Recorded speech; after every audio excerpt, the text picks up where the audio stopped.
Greetings, community, and welcome to NCBD Comics and another edition of Kevin's most anticipated reads tomorrow for New Comic Book Day, 8/27, 2025.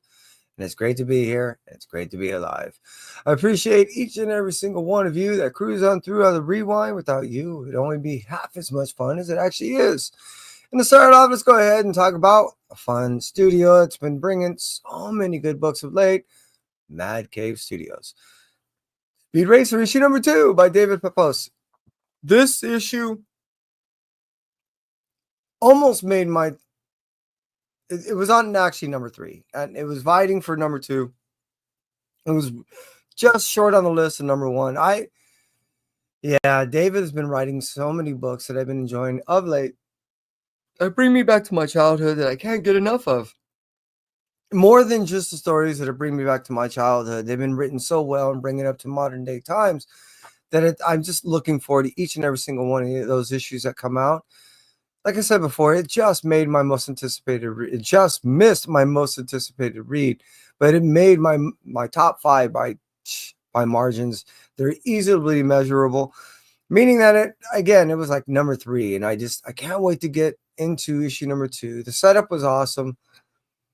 The fact that Speed kid that's trying to emulate his older brother Rex, who's no longer around, and we think he had passed away because he was dealing with an underground organization that was threatening not only the racing organization, but seemingly they were spies and threatening the world order as it would stand to be.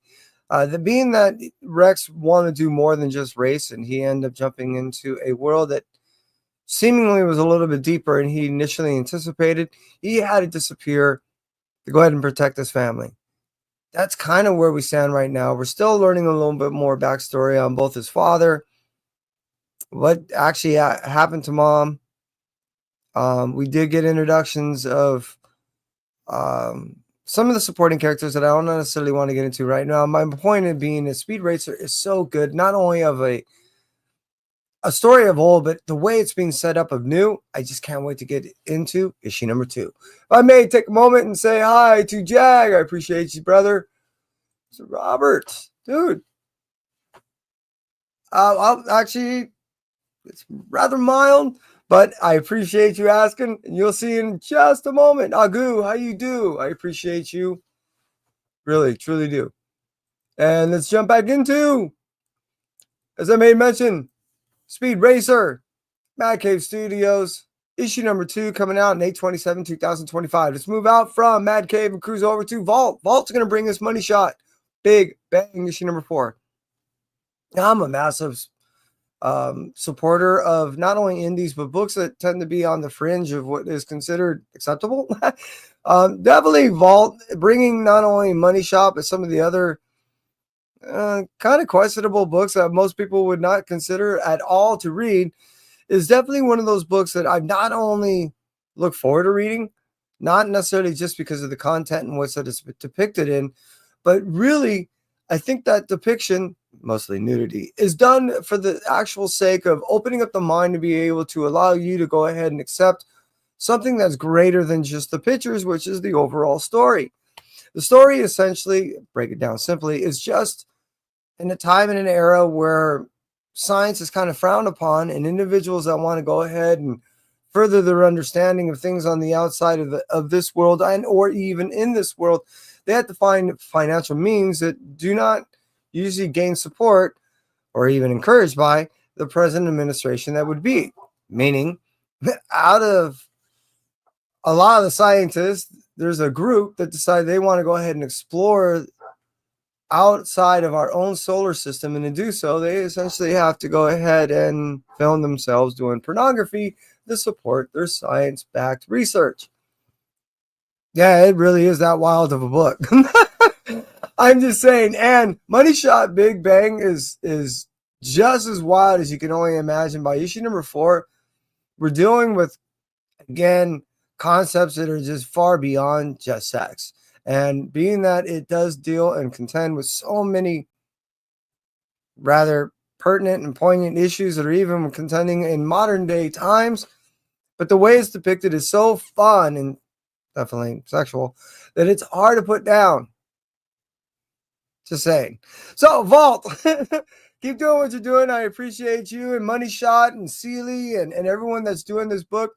Man, you guys are killing it. This is a really fun book. You don't take it too seriously, but seriously enough to go ahead and get your message across. Money Shot, Big Bang, issue number 4 coming out on 8/27/2025. Dude, how you do? Appreciate you, Chad. Thank you. All right, moving on from now, let's talk about a whole nother publisher over at IDW. We're going to cruise to and talk about Beneath the Trees, Where Nobody Sees Rite of Spring, issue number 2. Issue number 1 was a great setup that kind of gives us an understanding into the mindset of the serial killer and how this individual is just sick beyond all recognition. This is not only an interesting storyline, but the way it's depicted and the way it's given this whole Bearstein Bear style storytelling of an all ages seemingly storyline, which is far be it from that. This is a serial killer story that is not necessarily for everyone. You are going to get some pretty graphic aspects to the storyline. And if that doesn't bother you, oh my God, I recommend this book. Seriously. It not only flips the whole script on what you come to expect when storylines are drawn in this matter, but the individual really understands the reader that reads this stuff and knows how not only to grab the attention, but every turn of the page seemingly shock the reader and keep them reading. I love what Patrick is doing with this book, and Horvath is just a genius when it comes to this style of writing, and I can't get enough. So, Beneath the Trees, Where Nobody Sees Rite of Passage of Spring, issue number 2 coming out on 8/27/2025. Let's cruise out from that and talk about Teenage Mutant Ninja Turtles Shredder, issue number 1. Yeah, I've been getting not only heavily back into a lot of the turtle stories that I've been actually trying to shed off, but I really been not trying to do a whole lot of these one shots, but I couldn't steer myself clear of picking up Shredder. This is one that I've been looking forward to. And it actually looks, from what I've been seeing, small amounts, what I saw in the art, freaking awesome. The way the whole turtle setup has been going of late between what we're getting in the future that we've gotten from, yeah, my brain went away, Kevin and his buddy Tom, on the future of what we're getting with the, again, a future setting. Also, we've gotten a past setting along with the Saturday morning adventure. My opinion, what we've been getting with Jason Aaron's run and him now handing this off, and what I'm seeing right now with these one shots has been leading up to the next volume that we're going to get. Teenage Mutant Ninja Turtle Shredder is kind of a bridge gap to that handoff, and I'm looking forward not only to the baton being handed off because I'm curious how it's going to be done, but I'm looking forward to jumping into this book as kind of an interim in the meantime until that book comes out. So Teenage Mutant Ninja Turtles, yeah, it's definitely on number 5 in my top 5 most anticipated reads for tomorrow on 8/27/2025. Let's cruise out from IDW and cruise over to Image. They're going to give us from the Ghost Machine universe,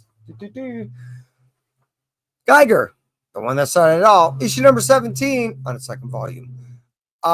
Really, what I'm also excited about to kind of deviate slightly from this is what we see in Redcoat is now going ahead and bridging some of the gap that we're seeing amongst in this whole Ghost Machine universe. So now dumping back over into the Geiger, because we see Redcoat jumps over to the Geiger place. On Geiger issue 17, I'm not looking forward to just seeing what he's doing now that he's rectified and dealt with what we're doing with the glowing woman, and she has her own agenda now too. But are we going to see more aspects of this bridge being crossed over between other title lines? I sure hope so, and I'm looking forward to that to happening, being that we already have characters that are crossing this line. So I'm looking forward to not only the further development of Geiger as we're getting into issue number 17, but we're getting close to finishing out its 3rd volume, which means that now with that be ending, Rook's jumping on board. Where does that put us with that? I'm just saying. So Geiger 17 coming out on 8/25/2027 is, yeah, also top 5. Moving on from that, we're going to talk about Universal Monsters, The Invisible Man, issue number 1. I'm not certain how many more they're doing. I thought this was it, and Tynion's writing this. I'm looking forward to jumping in this book. I've been loving what they do in all these Universal Monster stories, and Invisible Man is definitely one of those ones that I really enjoyed reading as a kid. I always thought this was an interesting story because it not only tied into some of the science, as in like in a Frankenstein, its monster does, but in a whole different manner. And in ways in which a lot of people always wish that they could be invisible for various reasons. But man, what a nightmare hell that would actually be if you had to live that way. Just saying. I am looking forward to jumping in this, and not only because of the fact that it's been one of my favorite style titles of the original storylines of these universal monsters and the classic monster stories. But again, Tynion's writing this thing. So yeah, I've been digging what he's doing of late.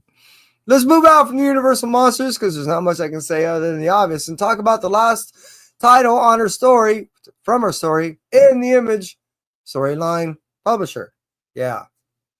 Which is Void Rivals, issue number 22.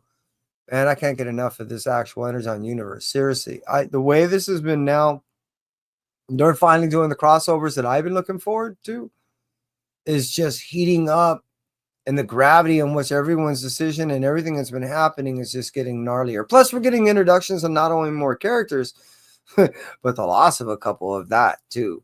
It's just been really cool. And we're seeing how there's already now cross-dimensional transport, which leads to believe that if there is more energy to be able to be found, maybe we're going to get some more of this crossover stuff. Plus, I'm really not believing because of how we left from over at the Cybertron world. It looked like our friend turned out to be seemingly possibly a foe, and I want to see if that is the fact. So I'm not only looking forward to hopefully in Void Rivals issue number 22 to give us a bigger inkling and now how this bridges over to the Transformers, but more information on the Transformers and how they came to be and why it's so instrumental to keep the individual that has been trapped in that ring. And what happens when that individual gets out, which I think we're going to see in 22. Let's move out from Image. Let's cruise over to Marvel. They're going to give us a last set of books, and here we go. Yeah.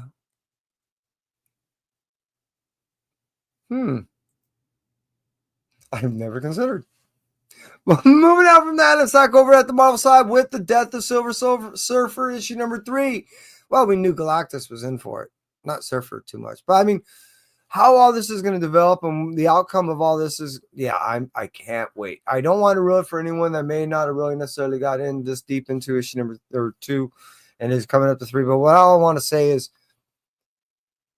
Surfer, Galactus, I think there's going to be a lot of things that are going to change forever in the storyline of these characters, and it's going to come out from this. There's a lot happening in the Marvel Universe that, in my opinion, is not just tropey in the change, but kind of cool on how it's actually changing because it seems like it's synergistic. It's actually working with one another on the storyline that has been mounting up to the Doom stuff, Surfer stuff, seemingly Doctor Strange stuff.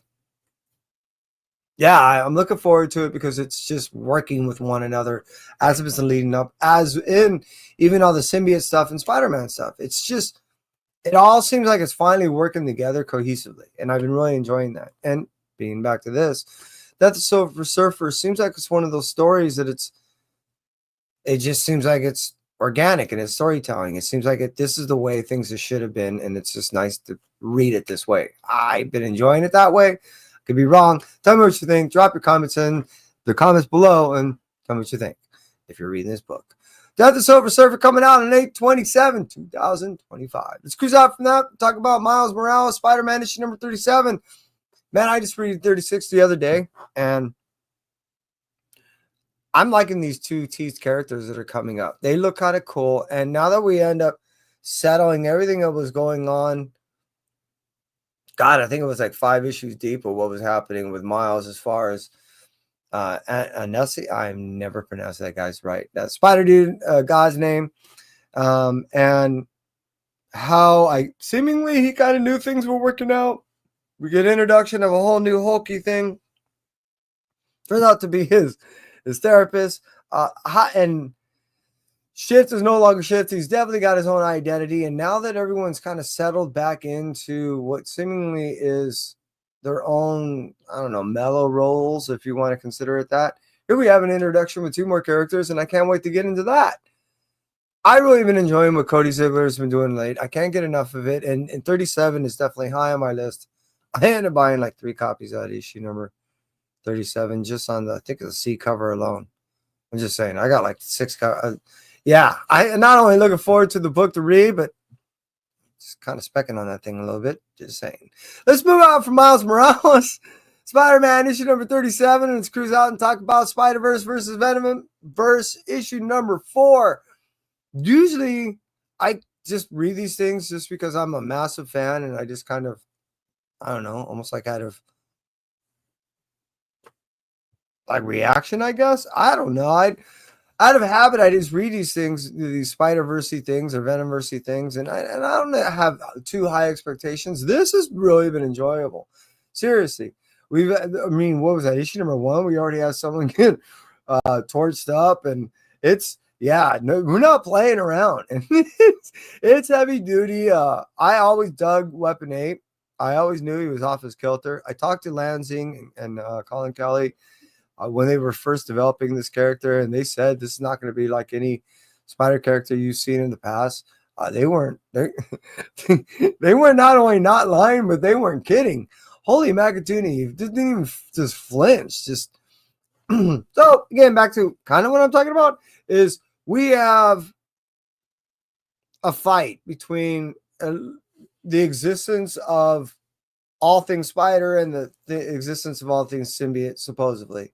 There are a few individuals, basically majority just 2, that are trying to find an alternative method out of this thing, but we're getting pretty heated. Things are already, like I said, made mention that Weapon 8 already took out a person that, or a symbiote that, their symbiotes are not necessarily hesitating no more either. And we saw what Kid Venom can do. And wow. So, yeah, things are getting pretty heavy. Death is no longer off the plate, and we've already seen a plate get served once. So I am looking forward to getting into this book. I really am, but it didn't quite make my top. No, it just missed out. Next on the list, second to the last, which is The Ultimate Spider-Man issue number 20. As you well know, anyone's been reading any of this Ultimate stuff, this has been a great universe. We also heard that issue number 25 is it for the Ultimate Spider-Man. We do get the Ultimate End Game that's going to end up coming out. If I recall, there's going to be like some blind bags to that. There's going to be all kinds of stuff. I think it's a 5-issue miniseries that will supposedly be the end game. We knew that this was coming, and we've been doing a real-time countdown from the time in which the Ultimate Spider-Man first launched was basically the timeline in which that we had until the Maker was released. Here we are creeping up on that date, and we only have 4.5 months to go. I am looking forward to not only reading the Ultimate Spider-Man issue number 20, but I am interested to see how this builds as we get to Endgame. Really, it's been such an enjoyable read, and anything that can hold me to 2 years onto a read it needs to be applauded, because not all books can do that. Not everything is that good, but definitely Ultimate Spider-Man has been so far. But moving on from that, and our Blue Light special this week is Thor issue number 1. Seriously, why? We've seen Loki stab 3 people in the back in the past 6 months. And Immortal Thor no more? The mortal Thor? So what is it? What is he, dead now? Wait, what's going on here? Seriously, I was floored when we end up seeing the last page of how they end up finishing the Immortal Thor. That is not at all what I expected. Nor was it what I expected when he ended up doing that in Doctor Strange of Asgard. Nor was I expected. This is happening way too much, way too often. And I don't know how either Loki keeps getting manipulated in the situation, or is manipulating the situation to be able to do the situation. It's really been wild. I can't wait to get into that book. And probably right after this video, I am going to jump in. This has been a mystery that I can't wait to have some semblance, some understanding to solve. Can't wait to get into it, and I appreciate you, each and every one of you that cruised on through.